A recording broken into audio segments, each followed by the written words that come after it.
Dans le processus d'évaluation, hein, moi, je vois vraiment l'évaluation des besoins comme un processus qui commence, en fait, dans la classe. C'est l'enseignant qui est le premier à lever le drapeau d'habitude et qui se poursuit à travers différentes pratiques au sein de l'équipe école.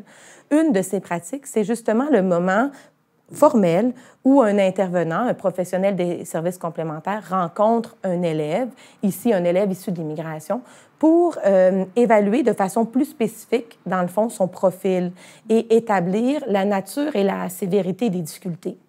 Pour ce faire, souvent, les professionnels vont utiliser différents outils, notamment ce qu'on appelle des outils formels, c'est-à-dire des outils qui ont été normalisés auprès d'un grand échantillon de population et qui permettent de comparer, vous avez sûrement déjà vu ce genre d'outils, comparer l'élève, dans le fond, à une norme développementale. Donc, on va pouvoir dire, l'élève se situe à tel rang centile, l'élève a tant d'écart par rapport à la moyenne.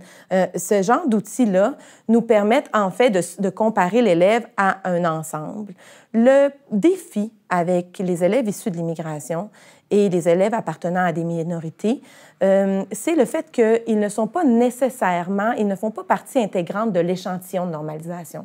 Donc, il peut arriver qu'on compare l'élève à une norme à laquelle il ne correspond pas lui-même.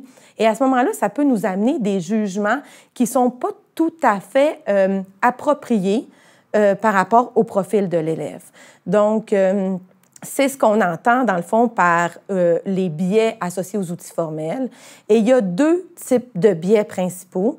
Je dirais, le premier, c'est un biais qu'on appelle culturel. Donc, le contenu même de l'épreuve ne correspond pas aux expériences de l'élève. Prenons, par exemple, un outil où on utiliserait, par exemple, l'image d'un écureuil.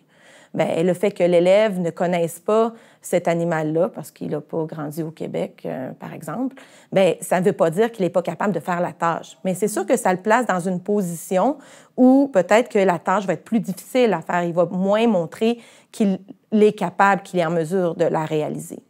À l'inverse, il y a aussi des biais linguistiques. Donc là, c'est plus la dimension linguistique qui entre en jeu.